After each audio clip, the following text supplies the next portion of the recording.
आ जाओ तो दोस्तों, आ जाओ। कैसे हो आप सब?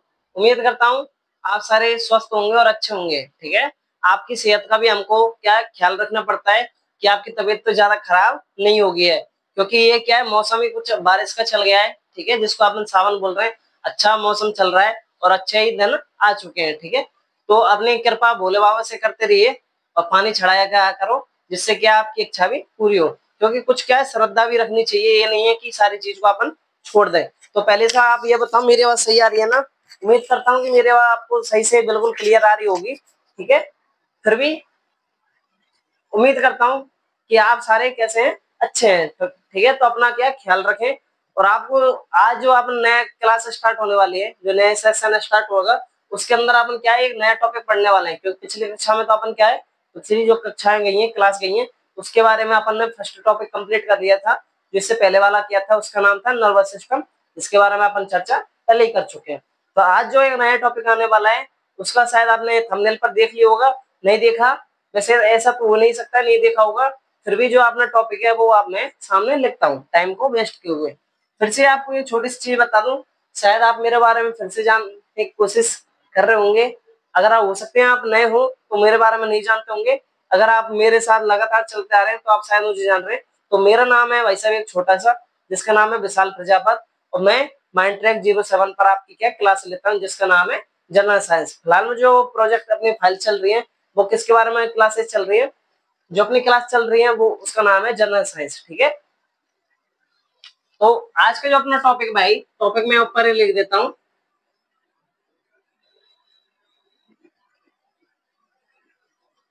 जो आज का अपना टॉपिक होने वाला है वो है मानव, या डायरेक्ट लिख दूं, ठीक है, रक्त परिसंचरण। ठीक है,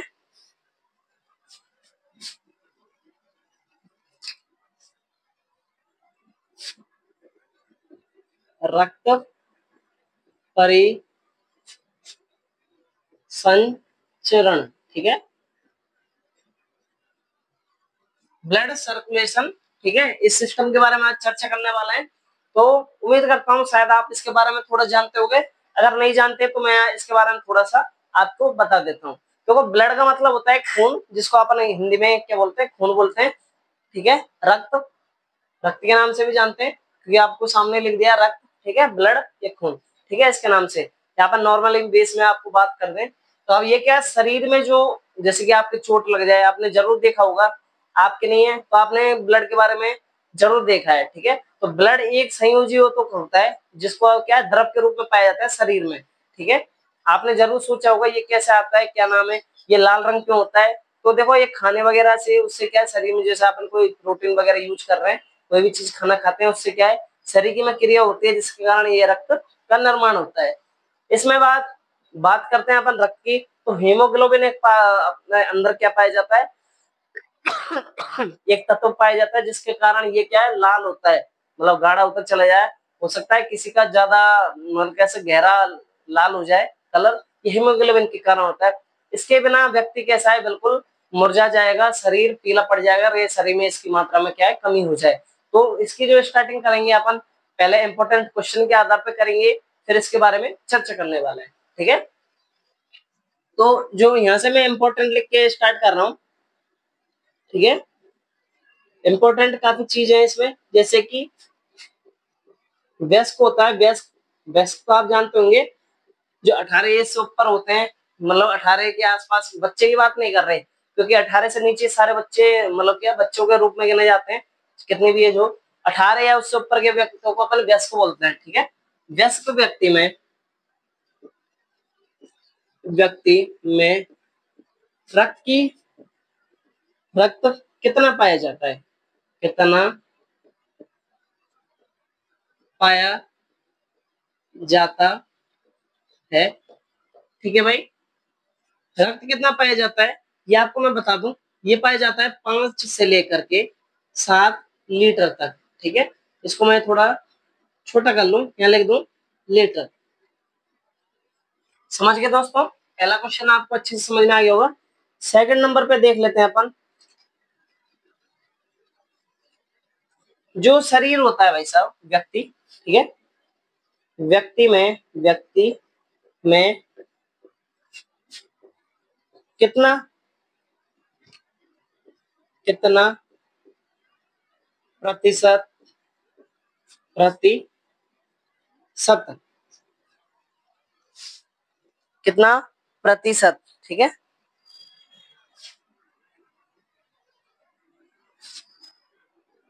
कितना प्रतिशत रक्त भार, मतलब रक्त का जो वजन है, रक्त भार होता है। समझो दोस्तों, रक्त भार तो आप समझ गए होंगे, क्योंकि इसके बारे में अपन ऐसे भार के बारे में चर्चा कर चुके हैं, लगभग वजन के बारे में चर्चा कर रहे हैं, समझ रहे होंगे। तो प्रतिशत के रूप में नाप रहे हैं तो 7% के रूप में आता है, ठीक है। इसका उत्तर आपको याद रखना है 7%। मैं इसके आगे वो नहीं लगा रहा हूँ फुल स्टॉप, जिससे कि आपको दिक्कत ना हो। रक्त किसके रूप में पाया जाता है? रक्त मानव में पाया जाता है। तो मैं सीधा लिख रहा हूं, डैश लगा के, तरल संयोजी ऊतक के नाम में। तरल संयोजी ऊतक, ठीक है। एक तरल रूप में पाया जाता है, और जो भी कैसा होता है, संयोजक ऊतक होता है। मतलब इसके बिना क्या काम नहीं चलेगा, ये भी क्या है, इसको लिए कैसा है, आवश्यक है, ठीक है।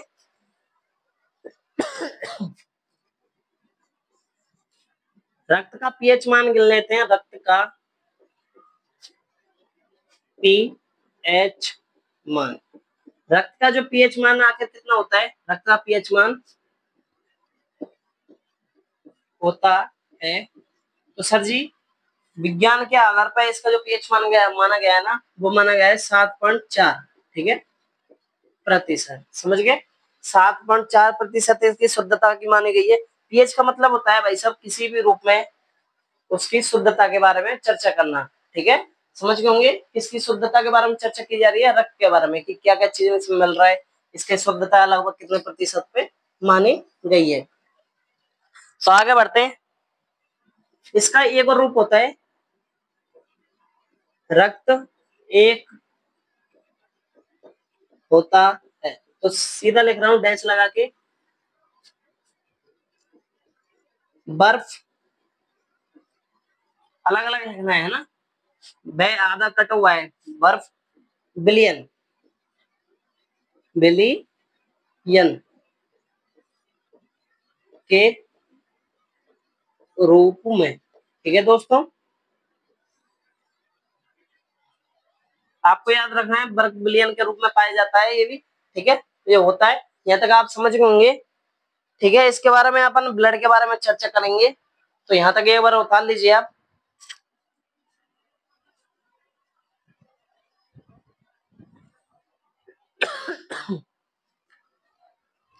आपको बस छोटा सा काम करना है, ये मैं आपको बता दूंगा क्या काम करना है, यहाँ तक उतार लीजिए। तो अपना जो टॉपिक है ना भाई साहब, वो अपन ने स्टार्ट कर दिया है। इंपोर्टेंट क्वेश्चन लगा के मैंने सीधा लिख दिए है ना।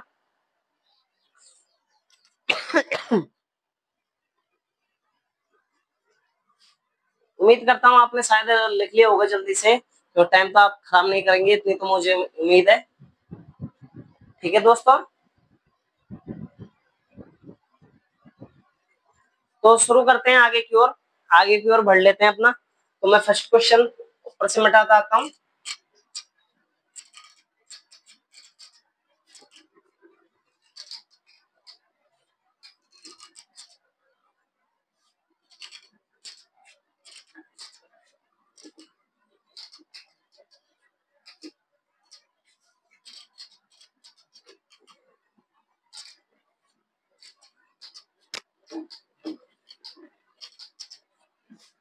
ठीक है भाई,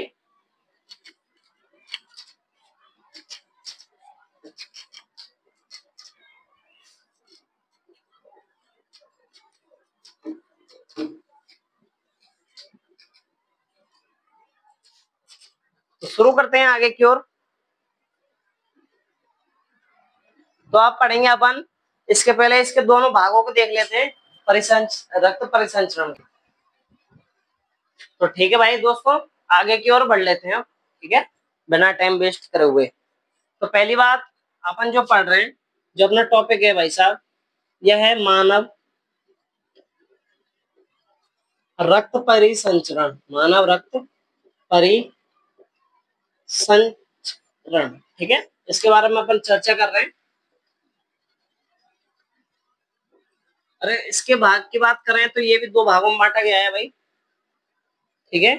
पहला है रक्त के बारे में, ये तो पर्सनली रक्त के बारे में चर्चा की गई है, ठीक है, जिसको अपन क्या बोलते हैं, ब्लड बोल देते हैं इंग्लिश में। दूसरा आता है अपना सेकंड वाला पार्ट, जिसमें होता है परिसंचरण के भाग। सेकंड वाला पॉइंट यहाँ लिख देता हूं, ये तो हो गया फर्स्ट वाला। सेकंड, परिसंचरण के भाग में, परिसंचरण के भाग कितने, 3। तो पहला एक, पहले आपने दो नसों के बारे में जरूर जाना होगा, शुरू में आप जानते होंगे, एक होता है सिरा, दूसरी धमनी, ये परिसंचरण में आता है, और तीसरा भाई साहब हृदय, अपना हार्ट, ठीक है। तो अपना जो टॉपिक है सर जी फर्स्ट वाला है, ये इसको अपन इसको फर्स्ट और सेकंड में लिख लेते हैं, ठीक है, 1 और 2, ये ज्यादा बेस्ट रहेगा। नंबर 1, रक्त। रक्त को अपन ब्लड बोलेंगे। तो दोस्तों देखो, पहली बात मैं आपको बताऊं, अभी जस्ट जो अपन ने इंपॉर्टेंट क्वेश्चन करे वो सारे आपको किसके अंदर लिखने, हालांकि आपने लिख लिए कोई बात नहीं, वो सारे जिसके रिलेटिव आ रहे हैं वो किससे, ब्लड से। तो सारे क्वेश्चन किसके हो गए, वो रक्त के हो गए। यहाँ तक आपको सीधी सी सिंपल सी बात आपको समझ में आ गई होगी। उम्मीद करता हूँ ये आपको नॉर्मल सी बात आपको समझ में आ गई। जो भी इंपॉर्टेंट क्वेश्चन बने वो अब तक जितने बने वो किसके बारे में बने, ब्लड के बारे में, है ना। तो इसके बाद अपन आगे की ओर बढ़ेंगे, ठीक है, रक्त के भाग देखेंगे, लिखने की जरूरत नहीं है, ठीक है, मैं डायरेक्ट लिख रहा हूं। इसके बाद यहीं से लिख रहा हूं इसका, रक्त के भाग। तो भाई साहब रक्त के भागों की बात करते हैं, तो ये है 2, ठीक है, एक होता है तरल के रूप में और एक होता है द्रव के रूप में। एक होता है, मैंने आपको बोला है, तरल, तरल को अपन क्या बोल देते हैं, द्रव, ठीक है। और दूसरा जो भाग है इसका वो किसका है, ठोस का, ठीक है, तरल और द्रव। इसमें सर जी एक चीज आती है, इसमें केवल एक चीज मिलेगी आपको, वो है रक्त प्लाज्मा, समझ गए। और उसके जो ठोस के अंदर आएंगी वो उसमें आएंगी अपने 3 चीज, जो अपने लिए कैसे रक्त के पाई जाती है। तो 3 चीज कौन सी हैं, तो एक तो होती है भाई साहब आरबीसी, जिसने क्या आपने नाम सुना होगा, हिंदी में बोलते हैं रक्त कणिका, कौन सी, लाल रक्त कणिका, ठीक है। दूसरी है डब्ल्यूबीसी, डब्ल्यूबीसी, और तीसरी है भाई साहब अपनी बिम्बाणु, बिम्बाणु, ठीक है, समझ गए दोस्तों। अब रक्त प्लाज्मा क्या है, ये एक तरल पदार्थ होता है रक्त का, ठीक है। रक्त प्लाज्मा क्या भाई साहब, एक रक्त का तरल पदार्थ होता है।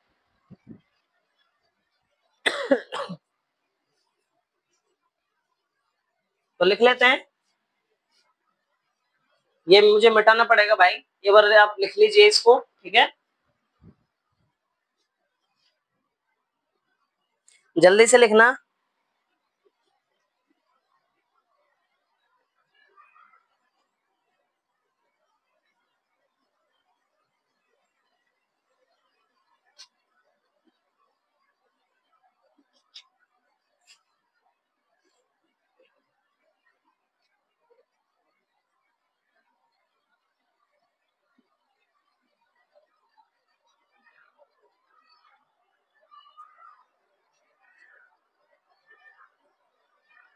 तो आगे की ओर बढ़ लेते हैं भाई, ठीक है।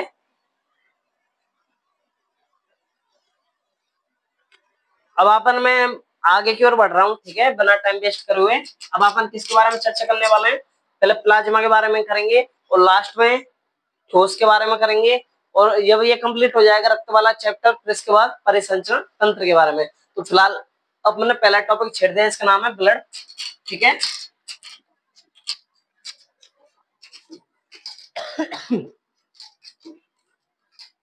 ठीक है भाई दोस्तों, अपना जो अगला चैप्टर, जैसे जो आगे क्लास कंटिन्यू कर रहे हैं, वो अपने किसके बारे में अब चर्चा करेंगे? प्लाज्मा।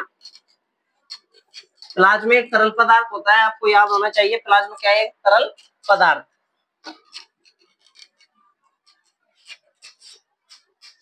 तो बिना टाइम वेस्ट करे हुए आगे की ओर बढ़ेंगे। ये बार और इसको मैं दोबारा साफ कर लेता हूँ डस्टर से, जिससे कि आप ना ये बिल्कुल साफ दिखने लग जावे भाई।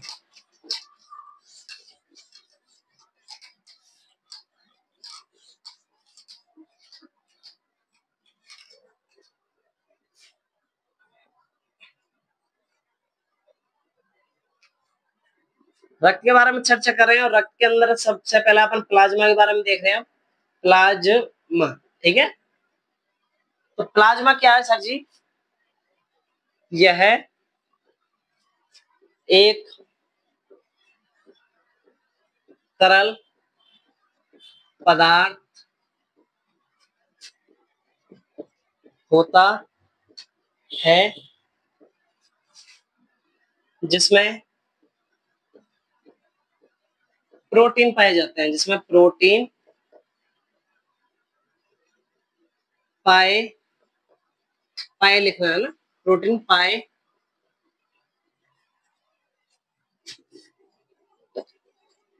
जाते हैं। ठीक है, इसमें क्या पाया जाता है सर जी? प्रोटीन। तो प्लाज्मा के बारे में एक और चर्चा कर लें। प्लाज्मा में क्या क्या होता है? प्लाज्मा प्लाज्मा में होता है मुख्य रूप से तीन चीज पाई जाती है। ठीक है, एक तो पाया जाएगा अपना वाटर, जिसको अपन जल बोलते हैं। ठीक है, और प्रोटीन, और इसके बाद कार्बोनेट। ठीक है, तो इसमें तीन चीज पाई जाती है। एक तो होता है अपना जल, ठीक है भाई, प्लस प्रोटीन, और इसके बाद पाया जाता है तीसरे नंबर पर कार्बोनेट। कार्बोनेट को अपन बाई कार्बोनेट भी बोल देते हैं, समझ गए? By carbonate. तो इसके जो जल के प्रतिशत होता है भाई साहब, वो होता है 90 से लेकर के 92 तक। इंग्लिश में बोलेंगे तो अपन 90 से लेकर 92 तक। ठीक है, इसमें कितना प्रतिशत आता है? इतने लगभग लगभग अपना 7% आ जाएगा। ठीक है, और ये आ जाएगा कितना? ये पूरा खाली है, मतलब ईटीसी। ठीक है, बेस्ड है मतलब ये बाकी का। ये कितना है? 7%। ये अपना पूरा इसका स्ट्रक्चर हो गया है 92 तक। ठीक है, ये 7% इसका भाग होता है। ठीक है, ये आपने उतार लीजिए भाई जल्दी से। अब आप इसमें भी इंपॉर्टेंट देखेंगे, किसमें? प्लाज्मा में। प्लाज्मा में प्रोटीन। तो सर जी प्लाज्मा में जो प्रोटीन होता है, ये बड़े काम के प्रोटीन होते हैं। तो आपको पहली बात इसका कार्य बता देता हूँ, ये क्या करता है। प्लाज्मा का सीधी सीधी सब शुद्ध भाषा में बोलूं तो इसके नॉर्मल सा काम होता है। क्या काम होता है? जैसे ही आपके लगी, ठीक है, लगने के बाद उस पर एक काला काला सी परत छा जाती है, जैसे कि चर्बी पर जो अपनी त्वचा है उस पर एक काली काली सी परत छाने लगती है, और धीरे धीरे वो क्या एक खुरंड बना देती है। ठीक है, एक थक्का बना देती है, धब्बा बोलते हैं उसको। ठीक है, थक्का बना लेते हैं, विज्ञान की भाषा में थक्का बोलते हैं, और अपनी शुद्ध भाषा में जैसे आप नॉर्मली बात करते हैं उसको क्या बोलते हैं? खुरंड बोलते हैं। उसको आप साइड में रखिए। थक्का जो बना लेती है, ठीक है, उसमें क्या क्या चीज पाया जाता है? और ये प्रोटीन होते हैं, और ये क्या होता है? वो प्लाज्मा के कारण बनता है। ठीक है, तो प्लाज्मा में जो प्रोटीन होने वाला है उसके बारे में अपन चर्चा करेंगे। अब इसमें 5 प्रकार के प्रोटीन पाए जाते हैं। ठीक है, तो प्रोटीन की संख्या कितनी है अपनी? 5। पहला है फाइब्रोमिन। ठीक है भाई, पहला क्या हो गया अपना? फाइब्रोमिन। और दूसरा है अपना प्रोथोम्बिन, बिन है ना, प्रोथोम्बिन। ठीक है, मैं तीनों चीज लिख लेता हूं। इसके बाद तीसरा है एल्बिनियम, एल्बुमियम, एल्बुमिन, ठीक है। ये तीसरा हो गया अपना। इसके बाद चौथा प्रोटीन, चौथे प्रोटीन का नाम है ग्लो गलो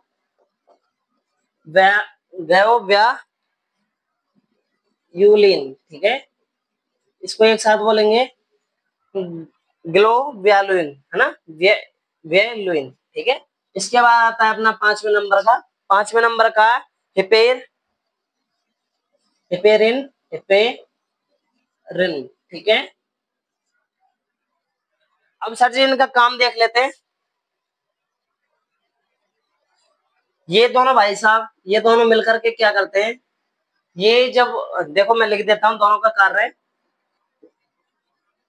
रक्त का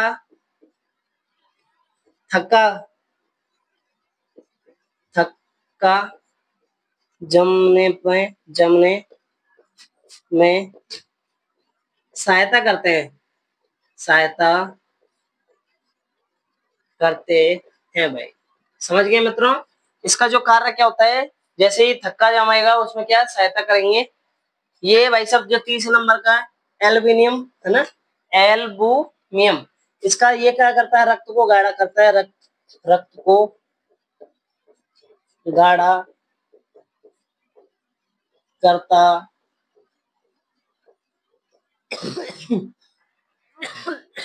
ये क्या कराएगा भाई साहब, रक्त को गाढ़ा कर देगा। इसके बाद जो चौथे नंबर का आएगा भाई साहब, और ये पांचवे का, ठीक है, ये एंटीबॉडी का निर्माण करता है, एंटीबॉडी का निर्माण करता है, निर्माण करता है भाई। एंटीबॉडी तो आप जानते होंगे जो शरीर के लिए कैसे एक मतलब शुद्ध सीधी सी बात बोले, शरीर में प्रतिरोधक क्षमता, मतलब कोई भी अगर कोई एक्टिविटी होती है, जैसे कि कोई बुखार पड़ता है या कोई तबीयत खराब होने वाले जीवाणु, उनसे जो लड़ने के लिए जो भी चीज बनाई जाती है, ठीक है, जो शरीर में निर्माण होते हैं, उनको अपना एंटीबॉडी बोलेंगे, ठीक है। इसके बाद आता है हेपेरिन प्रोटीन, ये क्या काम करता है भाई साहब, ये जब रक्त बहता है तो उसको रोकने का काम करता है, रक्त को बहाने से बहने, ठीक है, बहने से रोकता है, ठीक है। प्लाज्मा का फर्स्ट बार अपना कंप्लीट हो गया है, इसको ये बार उतार लीजिए।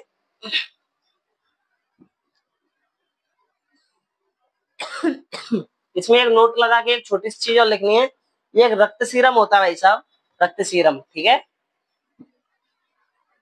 मैं आपने लिख लिया क्या भाई, तो एक काम कर लेता हूँ मैं, इसको ऊपर से रिमूव कर लेता हूँ, जिससे अपने को क्या है कोई दिक्कत ना हो। ये तो आपने लिख लिया होगा, उम्मीद करता हूँ।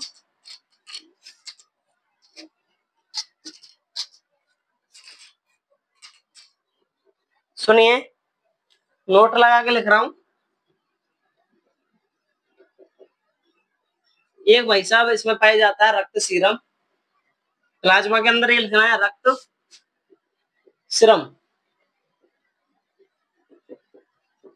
ये हल्का सा पीले कलर का होता है। देखो, अगर आप कभी ब्लड बैंक गए हो तो उसमें बोला जाता है कि बच्चों के लिए ब्लड नहीं मंगाते, वो प्लाज्मा मंगाते हैं, ठीक है। प्लाज्मा कैसे होता है, ना तो लाल होता है ना ही पीला होता है, वो कैसे है कि लगभग बीच का होता है, जिसको अपन पीले पीले से रक्त होता है, ठीक है, पीला पीले कलर का होता है, मतलब बिल्कुल भी पीला नहीं है, हल्का हल्का सा लाल और पीले कलर का। तो ये रक्त सीरम क्या है, पीले पीले रंग का तरल पदार्थ, तरल पदार्थ।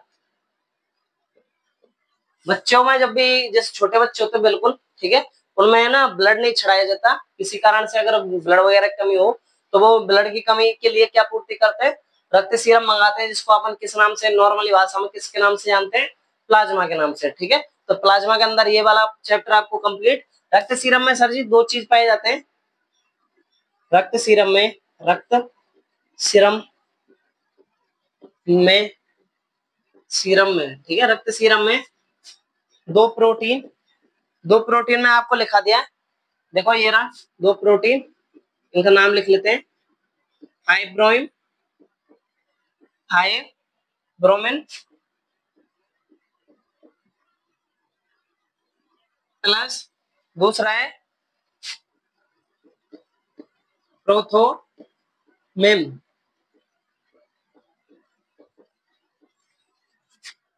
पाया जाता है।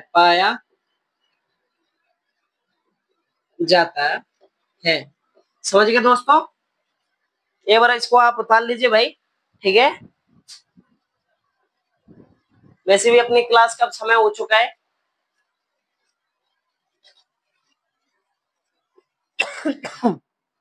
ठीक है भाई, उम्मीद करता हूँ कि आपको ये आज जो ये सेक्शन है ना, आज की क्लास का बड़ा मजा आया होगा, समझने में नई चीज मिली होंगी। ठीक है, तो आपको याद रखना है क्या क्या चीज है।